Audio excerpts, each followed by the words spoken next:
Often, older machines arrive in new hands without the proper table clamps. Quite a few of my fellow Knittax, KnitKing knitters have had this situation, and this video is to help those knitters create their own similar clamps. Here's a look at one of the clamps in question. This is an original, and here I'm removing it. The picture is on its side so you can get a larger look. The clamp fits into this socket built into the housing for the machine. Here's a view of how the clamp fits inside the housing with the end cap off of the machine. Here's the clamp itself, and now Jack is going to make some suggestions about how to replicate one. All right, that looks like 3 7/8 inches from the top here to the end of the threads.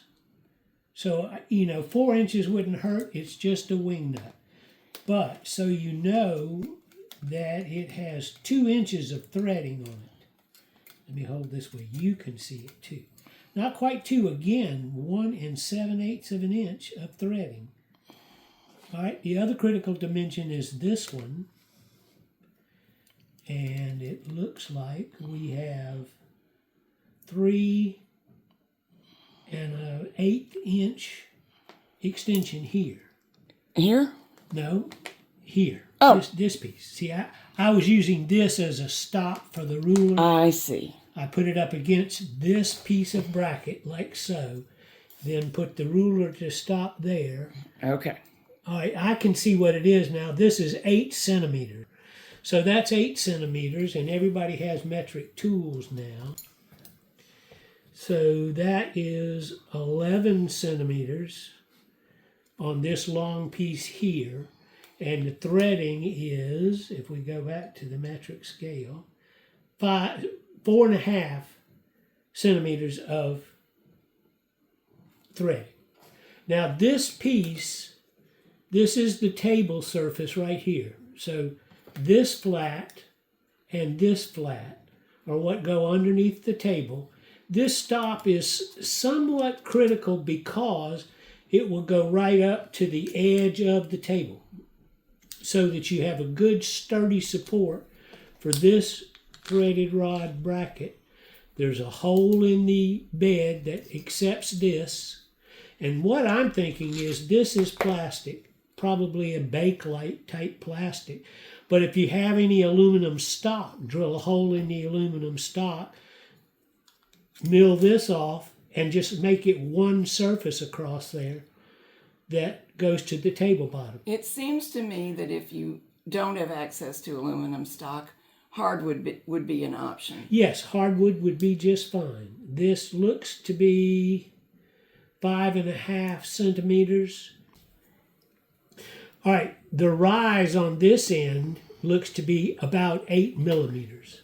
I don't know that this has to be clear. I'm thinking if you had a piece of wood stock or a piece of aluminum stock, it could be straight across between the hole and the riser for the bracket. And now it looks as if that's 5 mil stock. Let's see what we get. Jack only has one micrometer. It's the Imperial system, otherwise known as SAE.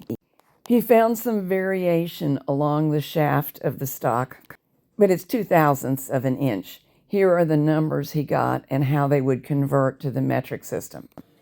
It may not be critical that it is perfect stock. That might be what you're looking at. Right. Well, the only thing that's critical is the hole in the piece that you make here. Well, and the machine itself. It's got a socket, which there's a photo of. Right. And it must fit the socket. What I'm thinking is when you find stock that you believe to be suitable, you can slide it in the socket. Yeah. Make absolutely certain. And this bend is a little over 90 degrees. There you go. We're squared up, but you can see how much more than 90 degrees this bend is. And that may be critical because the bed is at an angle. Right. And we want to clamp it firmly to the table. No wiggling need apply. That's right. And the length of this top piece has a lot to do with that. Where it goes into the machine, there's definitely an opening for it. And you can see right here that when I pull this down, there's a greater distance here than there is here. So that is critical, so that the pressure is holding the bed down on the inside edge. This is a basic geometry tool, not a machining tool, but it works well enough to align this piece and see that we're at a 95-degree angle coming off of that. 95, 96, somewhere along in there. Looks like it would work. So it should be pretty easy. Put the bend in, make sure the stop fits the area, and I don't think it's all that critical. 5 or 6 millimeter would work. I don't think you would want to go any smaller than that. And how are you suggesting they do it? Start with smooth stock and thread the end? Yes. That's what I would do if you have a bending jig. And I just use an 8-inch vise and a 4-foot cheater bar. And I can usually bend anything. But they do have actual devices that'll put this bend in for you.